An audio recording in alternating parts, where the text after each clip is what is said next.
одоо заалны 2 давхарт байна. 2 давхарт миний хажууд байгаа ширээ бол 1985 оны төгсөгчд байна. Сайн байцгаана уу? За ингээд би та бүхэнд микрофоныг шилжүүлье. Та бүхэн маань сайхан мэдчилгээгээ дэвшүүлээч.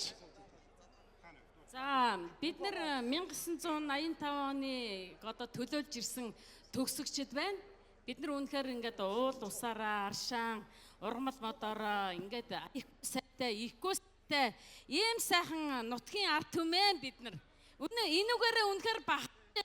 Тэгээ манай 85 оны төгсөлтийн өнөөдөр одоогоор бид нар хандва биднэр одоо 13 сая төгрөг цаана одоо энд ирсэн хүмүүс нь тэгээд дээр нэмээд бид нар одоо 50 сая төгрөгийн одоо метр 1.5-аас 1.8 см-ийн өндөртөө Сибирийн одоо гацуур модыг 50 сая төгрөгийн үн бүхий гацуур модыг дээр нь одоо төсөлтийнхандаа хандвын дансаа тавиад одоо үргэлжлэх байхаа энд ирсэн хүмүүс нь одоогийн байдлаар 63 сая төгрөгийн хандвыг уул усны диваажин ус нутгийнхандаа хандвилж байна.